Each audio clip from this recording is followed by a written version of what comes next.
How's everybody? Good afternoon. Thanks for being here. Hope y'all had a great weekend and that some of you still have a decent bracket underway after all those upsets. Before I take your questions, I wanted to start with a statement by the President. Quote, last week, the Senate passed a bipartisan transportation bill that will keep construction workers on the job and keep our economy growing. Now the House of Representatives needs to take bipartisan action so I can sign this into law.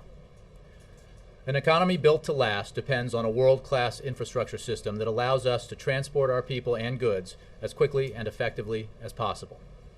That's why we need to continue to make investments that will create jobs by rebuilding and modernizing our roads, bridges, and railways. And that's why my administration will continue to fight for the long-term investments needed to ensure that America continues to compete and succeed in a global economy. That's support for the bill? He is calling on. We commended the Senate last week. We are calling on the House to follow the Senate's lead and pass bipartisan transportation legislation. The items and minutiae in the bill will let Congress figure out. We commended the Senate for acting in a bipartisan way on this important. Support that bill? Well, we commended the Senate for passing the bill. I'm not telling the House. I'm not going to write the legislation for them. What we are saying is the House, like the Senate, should act in a bipartisan way and pass a bill. If it gets passed, it'll get signed with a statement. Well, the President looks forward to signing into law a bipartisan transportation bill because of the absolute necessity that we continue to build and maintain world-class infrastructure. It is fair that we're drawing a distinction here. You are not, the administration is not necessarily putting on a statement of support of this bill. Well, whatever distinctions. No, I hear you. Yeah. Look, you can draw whatever distinctions you want. We strongly urge the House to pass bipartisan transportation legislation, as the Senate has. And the President looks forward to signing into law a bill that is bipartisan in nature. But we commended them for passing. I don't want to get caught in the semantics here. I just want to make clear that we want to see action by Congress on a piece of bipartisan legislation on this important topic. You kind of like Ben. Thanks, Jay. A couple topics. On Afghanistan, the nation has learned a lot over the past couple days about Sergeant Bales, the suspect in the mass shooting in Afghanistan, and it's raised questions about his personal history and about the strains of war once before duty. Is the President closely following the case, not just the judicial side of it, but the personal story of Sergeant Bales? Ben, I haven't spoken to the President about the coverage of that nature that you mentioned. The President's obviously very aware of the incident. He's spoken about it, and for details about the investigation and the individual that you reference, you need to put those questions to the Defense Department because there is an active investigation. But you haven't heard him reflecting on Sergeant Bales' story and the strains of war, any of the personal side? Well, I would just say that the President's focused on two things. One, as he made clear last week, the incident that the killing of these innocent Afghan civilians was a tragic and terrible event, and it did not represent what our military stands for, what the American people stand for. He made that clear. There's an investigation that's taking place, and we're not going to wade into that from here. And then there is the overall mission that our men and women in uniform are implementing in Afghanistan, which he is, of course, very focused on. I'm not, the conversations the President may or may not have had about this specific case, I think I'll keep private. Staying on that broader topic, when the President apologized to President Karzai about the burning of the Koran, he later explained that he did so in large part in the interest of the United States and its troops and in keeping them safe. I'm sorry if you've been asked this and I missed it, but can you explain why that incident would necessitate an apology but a massacre of Afghan civilians, which presumably could put troops in harm's way, fearful process, why that wouldn't require the posture. Well, I think we made very clear both the president's feelings and our feelings as from the military and as a nation about the terrible incident that occurred in Afghanistan. There is an investigation, an active investigation ongoing, and I would refer questions about that and ask you to appreciate how we would respond to questions about it from here. The fact is that the vast majority of, everything that we do there in Afghanistan is focused on our goal of disrupting, dismantling, and defeating al-Qaeda, of stabilizing Afghanistan sufficiently so that we can train up and transfer authority to Afghan security forces and withdraw our troops as we do that. The bravery and courage of our men and women in uniform has been astounding throughout, and they continue to focus on that mission in very difficult circumstances. So the president's focused on that. One quick domestic question. Friday, I believe, is the anniversary of the health care law, and I'm wondering if we should expect to hear from the president on that milestone, which of course comes right before the Supreme Court arguments, or would he just as soon not make a public statement about the health care law and let outside groups, the campaign and others, do the politicking around this moment? Well, I would say two things about that. The president is focused on doing everything he can with Congress and independently to help our economy grow and create jobs, to build an economy that's built to last, and to make sure that we're doing everything we can in Washington to bring that about. The president does speak about health care on occasion and will continue to do that, but he is focused on a forward agenda right now, and working with Congress and doing the things he can through executive action to grow the economy and create jobs.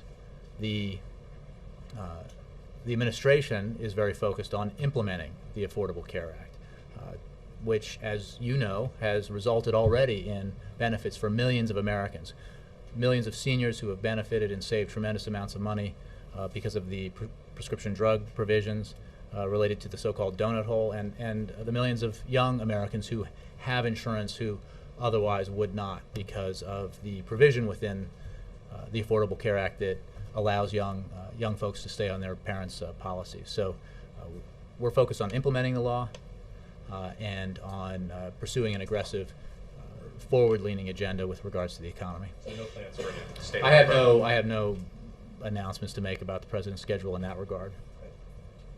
Reuters. Yeah. Jay, what does the president hope to achieve on his trip Wednesday and Thursday on energy, and how do you hope, or how do you plan to make it, to avoid making it into a PR move on the president's energy background? Well, let's just be clear that about two things. One, energy in general and the price of gas in particular is on a lot of people's minds, understandably right now. Two, this president is aggressively advocating for and pursuing an all-of-the-above energy strategy as a matter of policy. He will be going first to Boulder City, Nevada, where he will visit the Copper Mountain Solar One facility, the largest photovoltaic plant operating in the country with nearly 1 million solar panels powering 17,000 homes. Why is that important? Because of the need to continue to pursue an all-of-the-above energy approach that includes investments in alternative energy so that we can reduce our dependence on foreign sources of energy. Next, he'll be going to oil and gas production fields located on federal lands outside of Carlsbad, New Mexico, an area home to more than 70 active drilling rigs. Why is that important? Because an all-of-the-above energy approach requires and necessitates that we aggressively expand domestic oil and gas production in a safe and responsible way. This president has done that. We have seen oil and gas production at 8-year highs. Even on federal lands, oil production is up 13% over the last 3 years, and this president's committed to continuing that. Then he will travel to the Cushing, Oklahoma area to discuss his administration's commitment to improving and supporting the infrastructure that helps us leverage our domestic resources while also ensuring these projects are developed in a safe and responsible way. You all, of course, are familiar with the Cushing to the Gulf pipeline, why that is necessary, because we have actually a glut of oil that's bottled up because of a lack of infrastructure necessary to move that product to the Gulf, to the refineries there. So he's focused on that. And this is part of an all-of-the-above approach that is the only way we can enhance our energy security. Drilling alone is not an answer. If it were, we would have solved the problem, because, as I just said, we have been increasing domestic oil and gas production, increasing the amount of drilling that we're doing in this country on federal lands and in federal waters, and we will continue to do so. But with a very small portion of the world's known reserves, but a huge demand for oil on the world market, we need to diversify our approach, and that's that's an approach that I think a broad majority of the American people would also support. But he and you and others have been talking about that all-of-the-above strategy for a long time. Is the point of going on a trip like this where he can be photographed in front of solar panels or pipes an opportunity to try and sell that more? Is that essentially what you're doing? I think the president travels around the country, whether it's for the Recovery Act or for the need to have a consumer protection bureau, or investments in alternative energy, or investments in oil and gas production. It's to focus attention on an agenda that requires not just his leadership, but cooperation and leadership by members of Congress, so that we can get more done to advance a comprehensive all-of-the-above energy policy that is the only policy that will ensure that we have greater independence from the need for foreign sources of energy in the future. So this is an active agenda, an active policy agenda that he very much looks forward to highlighting. And one other topic, just real quickly. Tomorrow is the FEC filing deadline.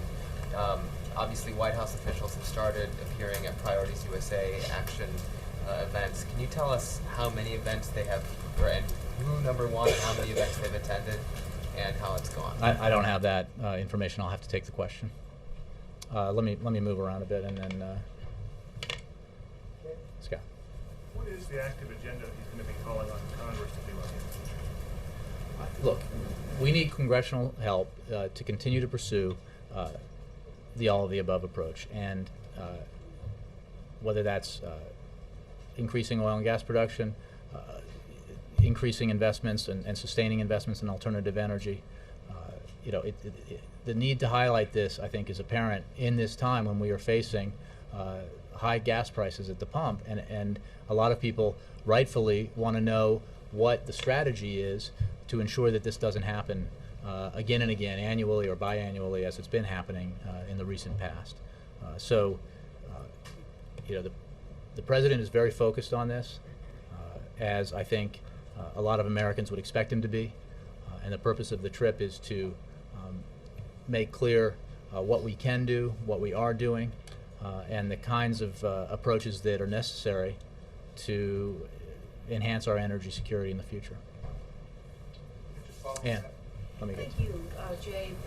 Governor Romney says today that the economy is coming back, something I don't think you disagree with. Does the president think that the economy recovery is now reached a level where it's kind of inevitable, it's on a path where it's only going to get better, and does that make it less of an argument for him during the election year? The president absolutely does not believe that recovery is inevitable. We need to do everything we can here in Washington to ensure that the recovery continues. It is certainly within the capacity of Washington, as we have seen in the past, most recently last summer, to take action that can harm the recovery. We can't let that happen. So no, the recovery is not so far along now that it can continue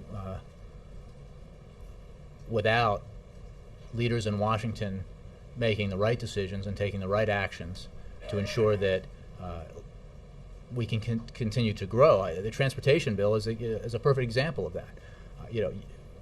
Failure to advance a bipartisan transportation bill, the kind of bipartisan transportation bill that has, as you know, Ann, because you've covered this, that has been passed frequently over the years, would result in the halting of numerous construction projects around the country, would result in job loss instead of job creation. We can't let that happen. So, no, Washington needs to continue to focus on doing what it can to help the recovery continue. As we've seen in the last 3 years, there are choices you make in the face of a recession like the one we encountered in 2009 that can either double down on the policies that got you into the mess to begin with or chart a course towards recovery. The President made a lot of hard choices in his first couple of years in office that have led us to where we are today, which is a period of sustained economic growth that needs to continue and needs to expand. A period of 24 months or 23 months of private sector job creation that needs to continue. Because as you know, even though we've, in these past 24 months, seen the creation of nearly 4 million private sector jobs, the hole dug by that Great Recession was something like 8 million jobs. There's more work to be done. I think I said promise, Chuck. Yeah. To follow up on the question about legislation, so there isn't a piece of legislation you're calling on Congress to do what? Come up with a piece of legislation on this? Look, I don't have a specific agenda to put forward to you for Congress to take action on. Congress has within its capacity, as the transportation bill points out, and the opportunity to help economic growth continue and the opportunity to at least potentially restrain growth or reverse it. So, no, I understand that, but in general, I don't have a list of items that Congress could act on. But the fact is, we need to.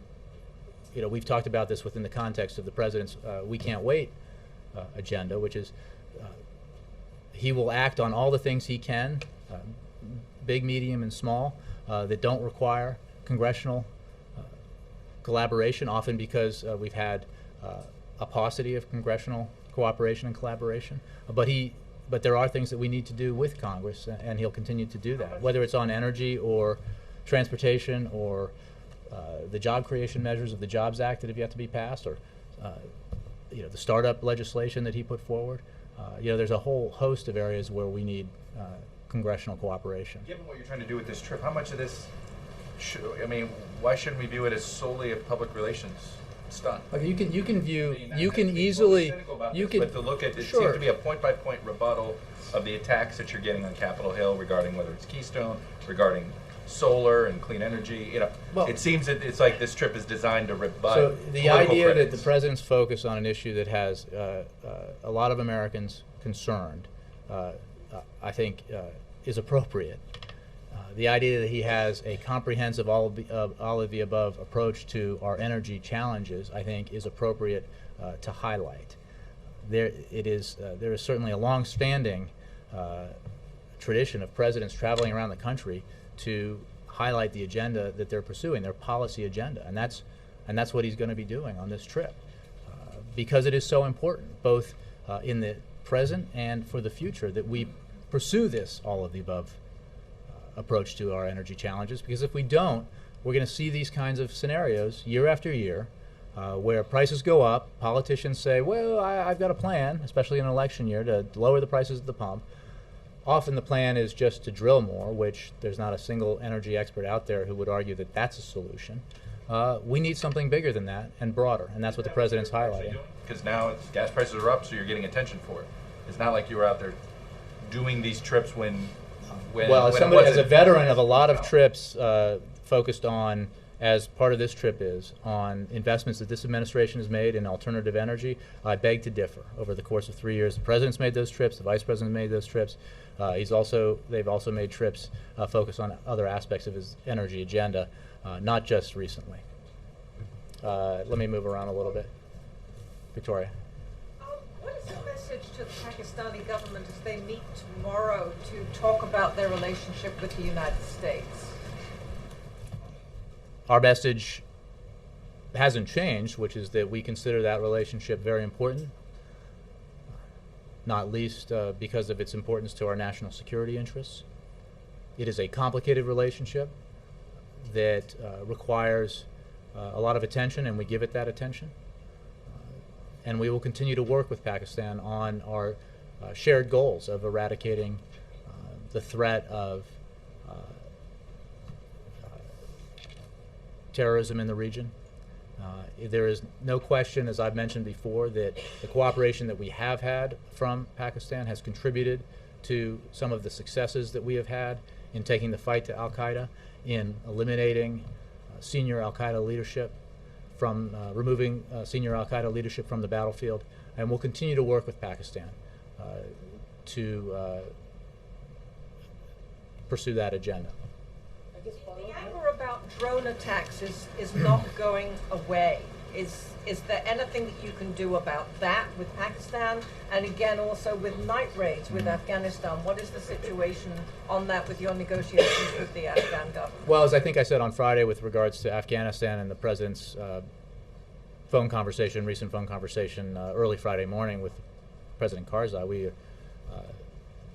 continue to have conversations with the Afghan government about that issue, and are focused very much on implementing a strategy that includes transferring combat lead to Afghan security forces in 2013 with the aim of ultimately transferring all lead authority to Afghan security forces by 2014 in accordance with NATO's agreement in Lisbon. On Pakistan, again, without addressing the specifics of your question, we understand that there are challenges in the relationship. We work very closely with our Pakistani counterparts, and we are very clear about what our objectives are in terms of American national security interests. Just follow on the gas prices, because when there was a jobs crisis in the fall, the President decided, look, let's write a bill, pass this bill now. Now there's a gas price crisis. Why is there not a bill that he's traveling around the country saying, pass this now? Well, I think, as he's made clear, there is not a bill that will lower prices at the pump.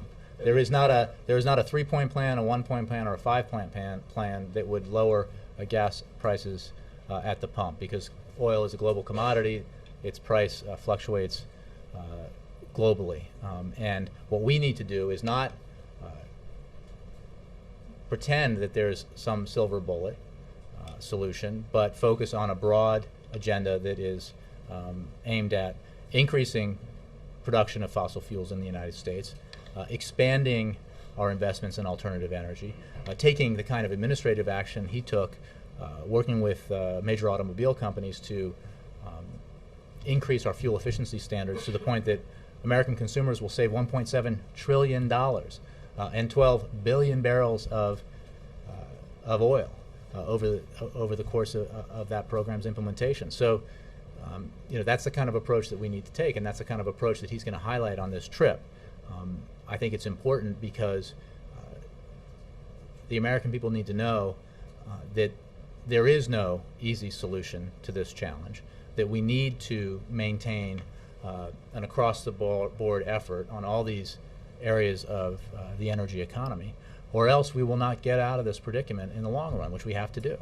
Two other quick things. On Ben's question about health care, supposed to be the President's signature domestic achievement, so the idea that he may not speak about this on the anniversary seems odd, and I wonder, with the polling data, I think ABC News has a poll out today, that when we added up, 67% of the public either wants to throw out the whole bill or just throw out the mandate, not the whole bill.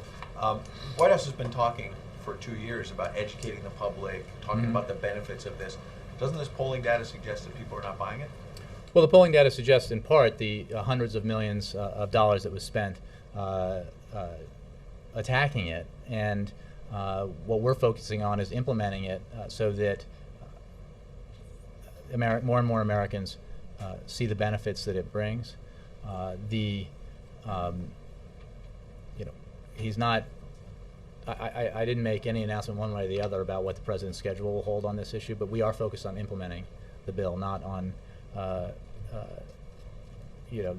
discussing anniversaries particularly, although I'm sure others will want to discuss this. And I think if you look at or talk to Americans and look at some of the data on this, if you ask them, is the alternative, as proposed by some folks who oppose the Affordable Care Act, giving power back to the insurance companies so that they can throw you off your insurance policy if you develop an illness, or prevent you from getting insurance if you have a pre-existing condition, or prevent young Americans from staying on their parents' insurance policy, I think the answer will be no, we don't want that. And I think that efforts to calls to take that away, to take those positive changes away from average Americans, will be met with a great deal of skepticism when people talk about this and focus on it. So the president's going to continue to focus on the economy, on jobs, on energy policy, and let others have that debate if they want to have it. Last thing, the Juliana? President has an executive order on Friday about disaster preparedness. There's been some online commentary suggesting this gives the executive branch power to allocate energy, food, water in either peacetime or wartime. And there are some conservative blogs that are pushing the notion that this suggests the White House is preparing for a war with Iran. Can you explain what this executive order was? Well, I cannot explain that reaction to it. I think it was a fairly standard and routine piece of business. The president's approach to our dealings with Iran, I think, has been made clear. He has made it clear most recently when he discussed it at length a couple of weeks ago. We are aggressively pursuing a policy focused on tightening sanctions against Iran, increasing the pressure on Iran, and increasing the isolation of the Iranian regime, because this president believes we have the time and space to do that, to see if that diplomatic approach and sanctions approach can produce the desired result. Because, as he said from this podium, it's easy to talk about war, but you need to talk about the potential implications and consequences of war. He takes no option off the table in dealing with Iran, but he's focused on this diplomatic avenue because not only do we have the time and space to do so, but it is ultimately the approach that has the best chance, if successful, of ensuring that Iran does not ever build a nuclear weapon. So that's the approach he's taking. Juliana. After several weeks now of events and speeches and travel focused around the president's energy policies, polls seem to be somewhat inconclusive. And I'm wondering what evidence you've seen to show that it's swaying public opinion, or is what effect it's having with the broader public. I mean, the point is not. I'm not sure I get the point of your question. Energy is an important issue. It is a huge issue for our economy going forward. It is a huge issue for our national security going forward. The president is focused on it for those reasons. There is no question that Americans are very concerned, and should be, about the prices that they're paying at the pump. And this president's very focused on that, and he understands the hardship that causes. One of the reasons why he fought so hard both last year and for this year to have a payroll tax cut for 160 million Americans is so that that extra money could be in the pockets of everyday Americans and enable them to deal with the expense caused by higher gas prices. That was true at this time last year and is true obviously this year. So it's a focus of this president's for that reason and those reasons. It is also part of a broader argument about where we need to move economically as a country, and enhancing our energy independence is very much a part of a vision this president has for a stronger, more secure America in the 21st century.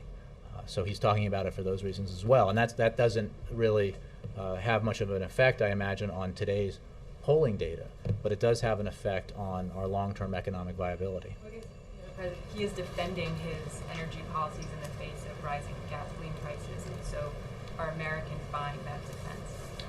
Again, I mean, I would just give you the same answer. It's not. It is wholly understandable that Americans are concerned about the prices they're paying at their local gas station. Prices are very high, and what I think this president has made clear is Americans, I think, by and large, even though they're frustrated, understand that politicians who tell them that if only they were in power, they could fix it with a simple proposal. Most Americans understand that that's baloney. That it's not plausible. It's laughable as policy. That drill will not get you anywhere, because if it could, then the fact that we've increased oil and gas production in this country would have resulted in a decrease in prices at the pump, not an increase. The fact is, there is not a direct correlation there because it's a global commodity, and the price of oil globally is affected by a number of factors, including economic growth in China, India, Brazil, and other countries, as well as this one, and by a lack of stability in various regions of the world. So to reduce the effect that fluctuations have in this country, we need to take an all-of-the-above approach to our energy policy, and that's what the President's focused on. John Christopher, and then Dan. We've seen the earlier statement by Tommy Vitor regarding the attacks in Toulouse, France this morning. Has the President been in contact with the President Sarkozy of France to express his thoughts and concerns regarding this? I don't have any calls to read out to foreign leaders today. Obviously, our thoughts and prayers go out to the families of the victims and to the French people over this incident. But beyond what the statement we put out, I don't have anything else for you at this time on that. Dan? Thank you. On Syria, what is the next move for the U.S. there? The President has frequently talked about how we're keeping up the pressure, that it's just a matter of time before Assad will go, yet the violence continues and Assad remains in power. So what's the next move? Well, we are continuing to work with a broad international coalition to isolate the Assad regime, put pressure on the Assad regime. We are also strongly supportive of Kofi Annan's mission. We are helping with our partners to ensure that sanctions against the regime are enforced globally, and we are continuing to work with our partners to provide humanitarian assistance. It is vital for every country to understand that the kind of brutality perpetrated by the Assad regime against the Syrian people puts Assad on the wrong side of history, and supporting that regime is the wrong way to go, as we've made clear.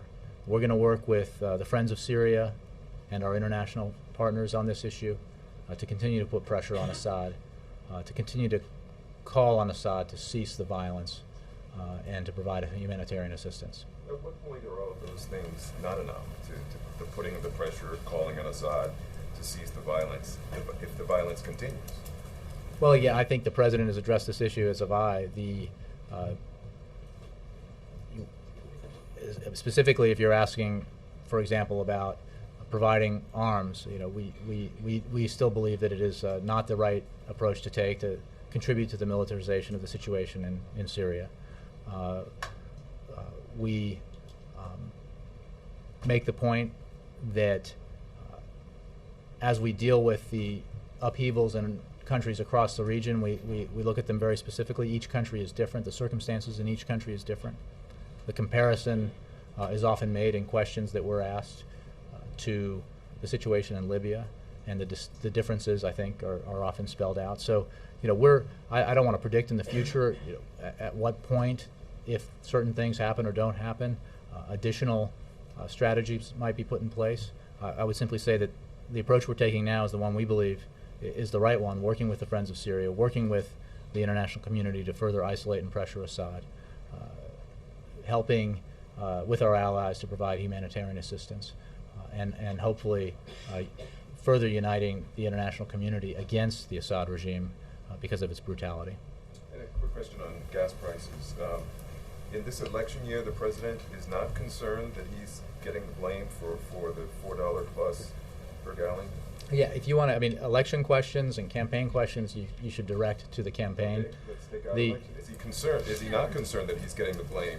The President's not concerned about who gets the blame. The President's concerned about making sure we have the right policies to deal with this challenge for the long term. I think that a number of you and your colleagues have clearly pointed out the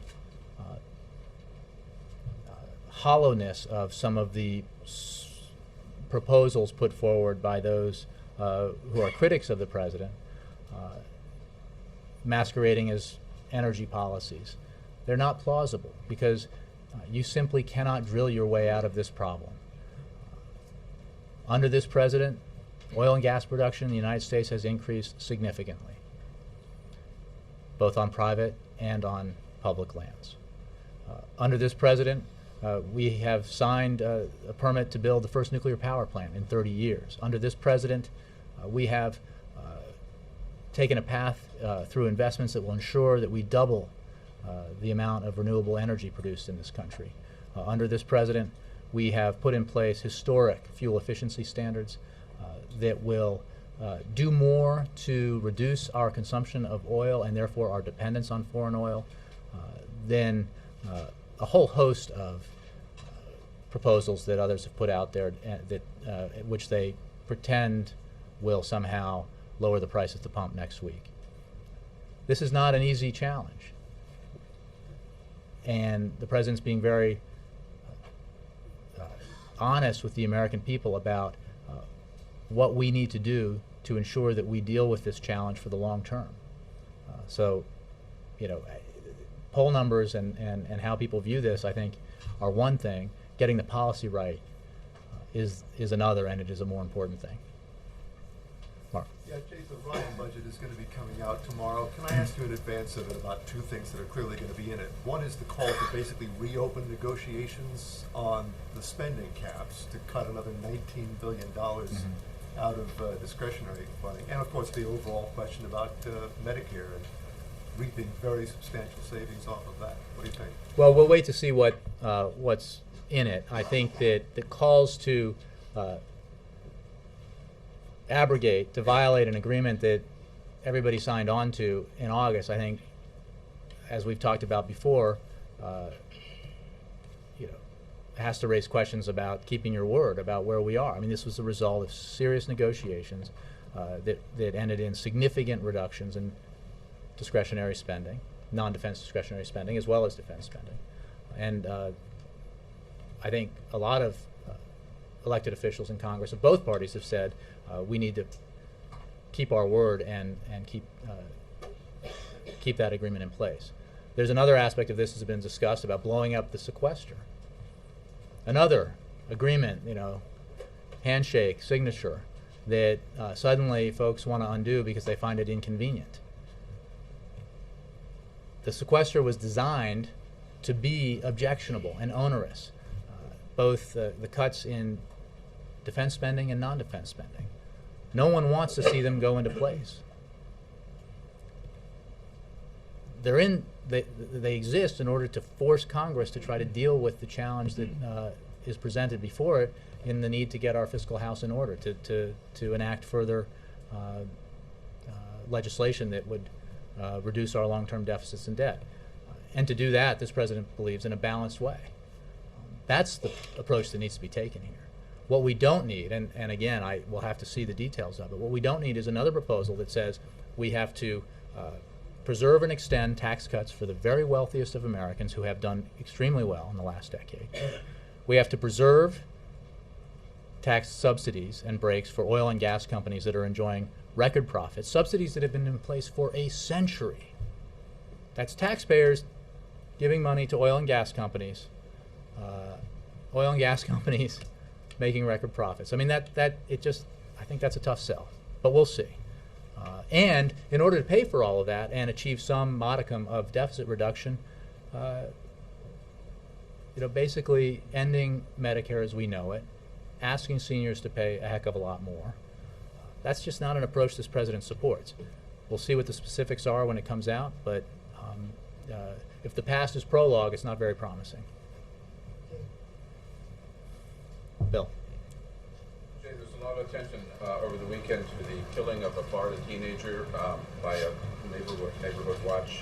The police know who shot him, and under very troubling circumstances, the police know who shot him. No arrest has been made, no charges filed.